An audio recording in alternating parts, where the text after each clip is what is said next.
Hello and welcome to I Can't Believe It's Not the Mouse, the podcast all about animation not made by the mouse. I'm your host, Octaviano Macias, and today we're continuing on a series of movies that I've been talking about for a while. I talked about the first one, I talked about the second one, now I'm talking about the third one, and it's often regarded to be the worst one of the bunch. It's often regarded to be one of the worst theatrical animation sequels. Personally, I feel that's not telling the whole story. I am talking about Shrek the Third. Before we get started, I just want to say, if you're listening to this on YouTube, go ahead and give it a like, subscribe to the channel, feel free to comment, and ring the bell for notifications. Also, if you're on Spotify or just any other podcast site, follow this show on those platforms. A quick summary for those of you who have never seen any of the Shrek movies. The first Shrek was about an ogre who's sent to rescue a princess for this, not really a king, not really a prince, just a royal guy, basically, who is very selfish, vain, you know the stuff. Shrek falls in love with the woman, and eventually it's revealed that the princess is half ogre herself. They have a whole Beauty and the Beast moment. Shrek and the princess Fiona fall in love. They get together, they get married. The end. At least that's what we thought, until we get to Shrek 2, where it's about Shrek meeting the in-laws. And as far as sequels go, it is a really good sequel. I don't think it's as great as a lot of people say it is, but I do think it's a really funny movie. I do think it takes the story in a really good direction. It's one of those things where it's like, when you look at a lot of animation features, especially because of how long we've been essentially drowning in Disney features, it's very hard to see sequels being made for animated features because a lot of them were for the longest time a bunch of fairy tales where it's like, okay, this is just kind of one and done. Like, Happily Ever After is the ending. So seeing a satire of that stuff, decide, well, no, you actually have to go into more of these things. Who are the parents? What kingdom did this princess come from?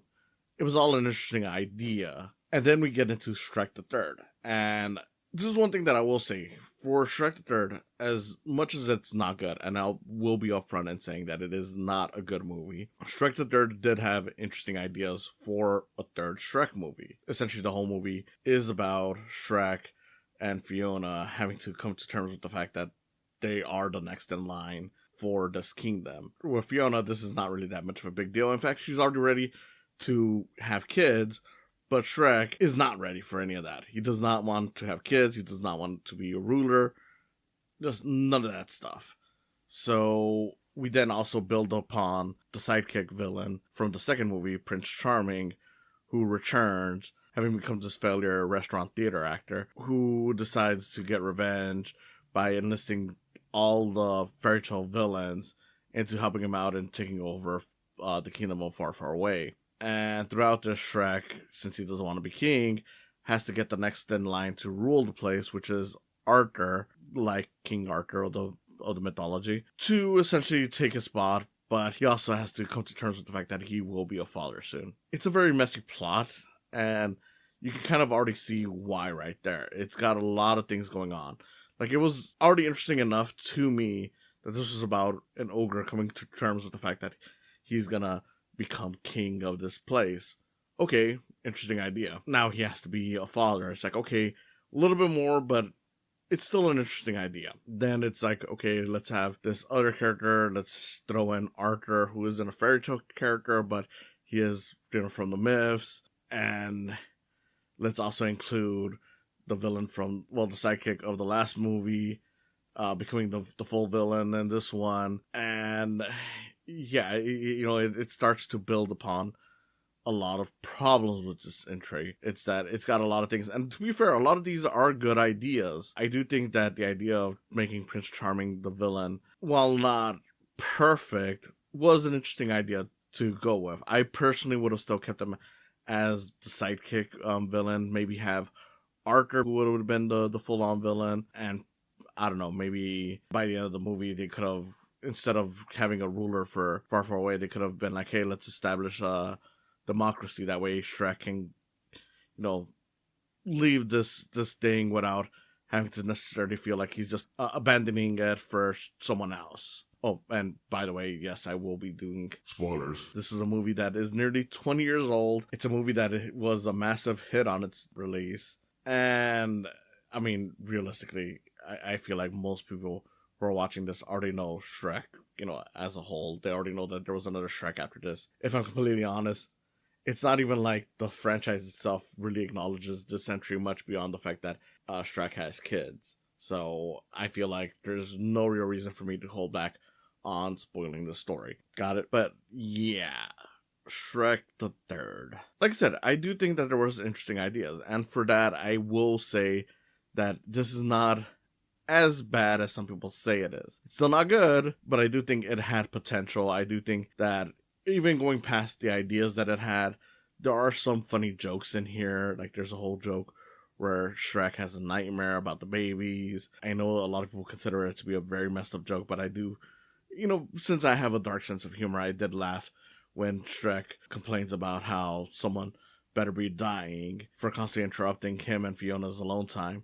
And then the reveal is that, yeah, the father is dying. I do think that jokes like that work, but there are a lot of jokes that kind of just fall by the wayside. Like, even though I've already summarized the movie, there's a lot in here that just feels like it's not even necessary, but it is a big chunk of the movie, and it's not even funny. Like, there's a whole subplot involving Puss in Boots and Donkey swapping bodies. It's in the latter portion of the movie, but it's not a very funny storyline, and it's not something that was really all that needed.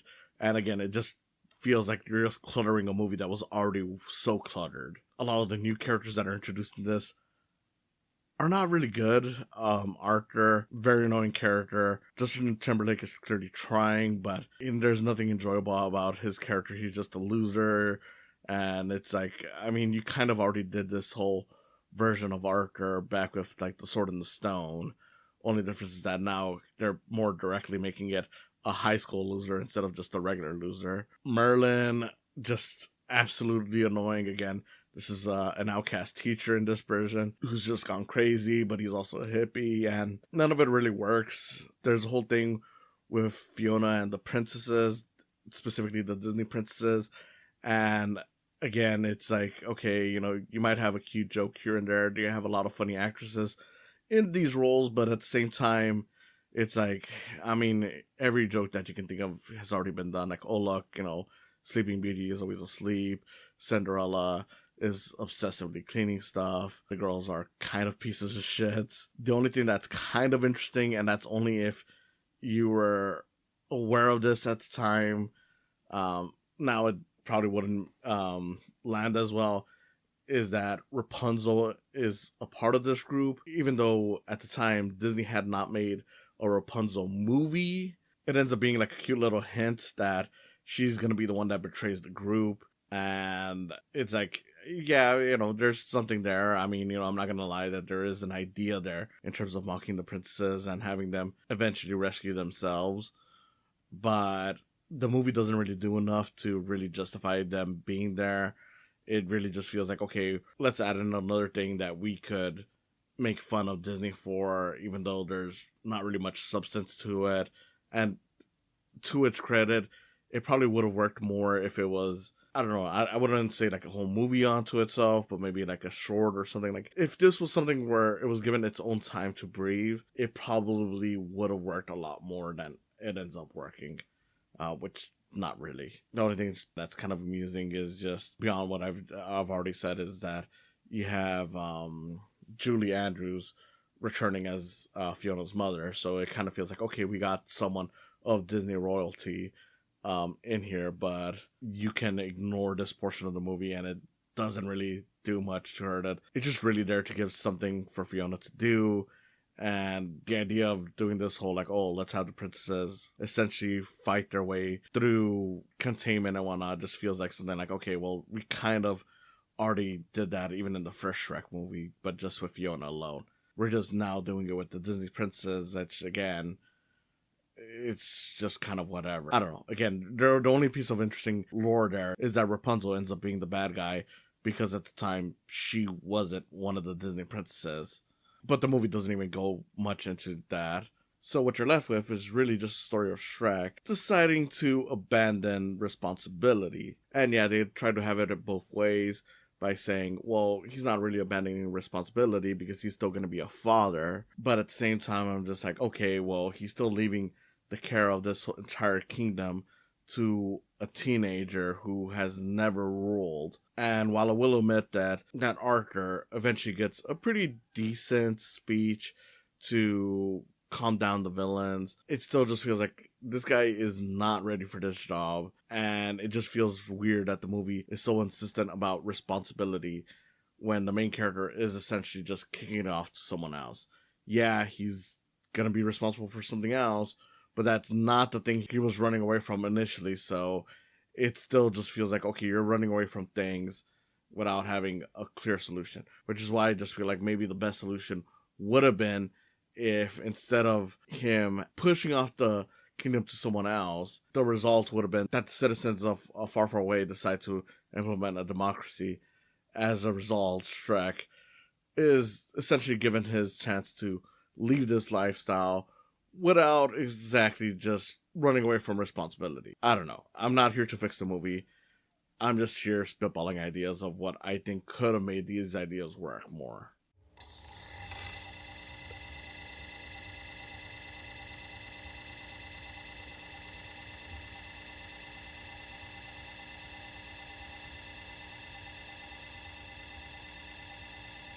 So where exactly did this movie go wrong?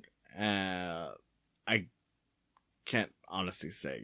It's easy to say that it was because it had a different director from the previous entries, but I don't know. I just feel like that's kind of like the laziest possible answer to that question that I can think of.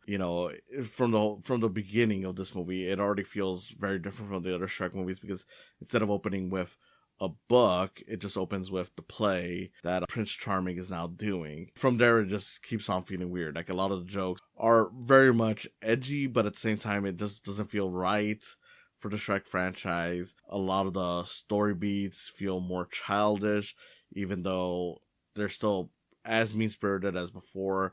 So, yeah, that's actually one of the weirder things about this movie, is that for as much as this movie still feels very messed up and cruel compared to other animation features, it definitely feels like the most kid-friendly of the Shrek movies. Like, it just screams, this was made for the kids in the audience. And sure, the Shrek movies aren't exactly adults-only features, but you go back to that first and second one, and you see that they had a lot of, not even just adult jokes, but just moments that I feel like only really land until you're an adult yourself. But yeah, this one was very tame in comparison. It's just got a whole mixture of ideas that don't really land with it. Whether it's like, okay, let's do the princess thing, let's do the stuff with the body swap, which I don't know what was even the purpose of that. I don't know, maybe they thought that Freaky Friday was gonna be relevant even at that point, even though the popular iteration that had come out around that time was already 4 years old. Yeah, I don't know, because there is a lot of interesting ideas. It's just none of it really gels together. Personally, I would have kept the whole thing with Shrek trying to abandon the kingdom, and if you wanted to keep the father thing, that would be fine. And that actually ends up carrying over to the fourth movie, which when we get to the fourth movie, I'll just spoil this right now. It is a vastly superior movie to this, but for this specific entry, I feel like a lot of the charm was definitely lost. There was clearly, still an attempt to mess with the fairy tale formula, but when your villain is essentially the sidekick of the villain of the last movie, it just starts to feel like, okay, well, you're just doing the same thing. Like, hey, what if we took this known figure in fairy tales and made them the villain? Again, I do still think that there could have been potential there with the whole idea of having the villains rallying around to basically be like, hey, what about our happy ending? And then having the resolution being like, hey, you guys could still get your own happy ending. If Shrek was able to do it, you guys should too. I just feel like it should have been a different character leading this.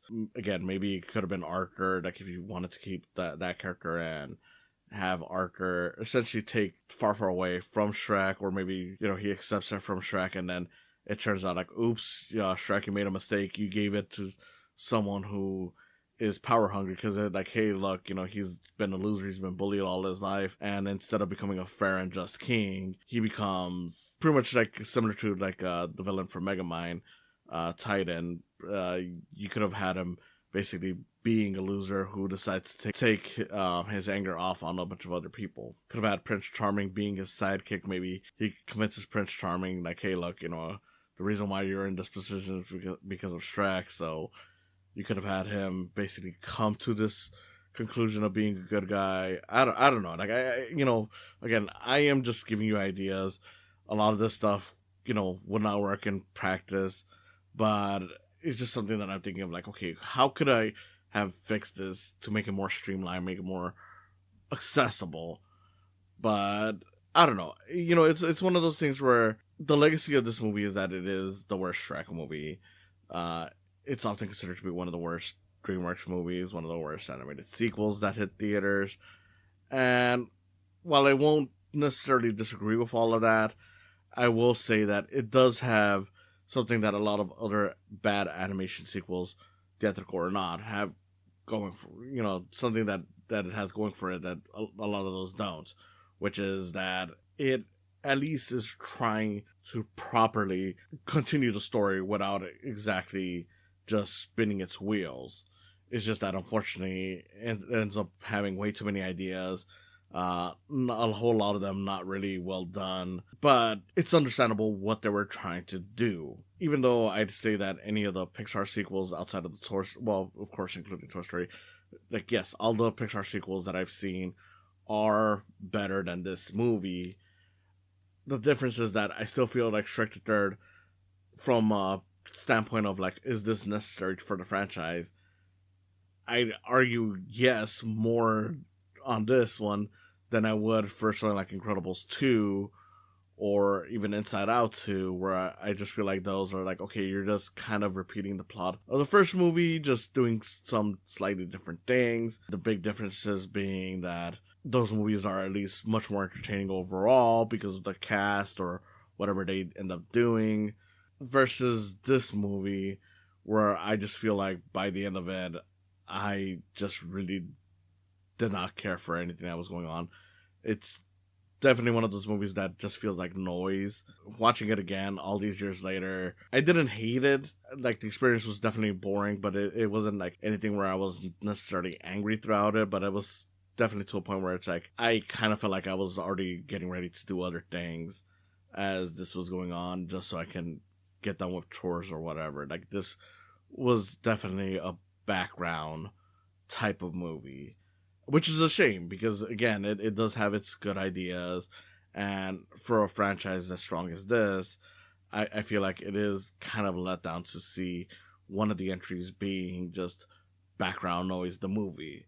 Sometimes you might get a funny joke, sometimes you might get an interesting idea, but on the greater whole, there's nothing really worthwhile, and if you skip this movie, it doesn't really make a difference to this franchise. Again, you go into the fourth movie, it just does not matter whatever happened here. The only thing that has any real effect is the baby stuff, but you can easily just assume that at some point Shrek had babies and it wouldn't really make much of a difference. So yeah, you can just skip this movie entirely. For a lot of people, this is where the franchise started outstaying its welcome, and it's understandable why. It was at that point where it's like, okay, now we're just doing whatever with this movie, and there's no real reason to even be doing this anymore. That the fourth one came out and the fourth one is good is kind of a miracle, really, just because usually with franchises like this, you'd assume by the fourth entry, they'd be like, okay, let's just dig even further into nonsense and just double down on the worst aspects. But no, it feels like a good improvement over this one. So, I don't know. I can't wait to talk about that one. This one, though, I don't know. I could see how there might be some fans for this. I know there's not really any fans, but if there are fans, I actually do get it, because I do think that it had all the pieces there to make a good entry. So for those of you who might actually see the vision that I don't, I get it, but I can't honestly recommend it, and I can't honestly say that I'd be surprised if anyone hates it. I truly do get why it gets a lot of hate, even if some of it I do feel is a bit overblown. It's just Shrek the Third doesn't really do much for the franchise, and even ignoring that much, it's still not an entertaining movie on its own. It certainly tries. I do think that it tries to continue on the franchise in a way that is meaningful, and with that, I will give it some points, but it's just not a good entry. I don't care about the body swapping storyline. It adds nothing to this movie, which is why I'm barely even talking about that. The princesses, funny concept, does not land, and it just feels like a retread of what you already did with Fiona, only now we're actually doing it with Disney Princess.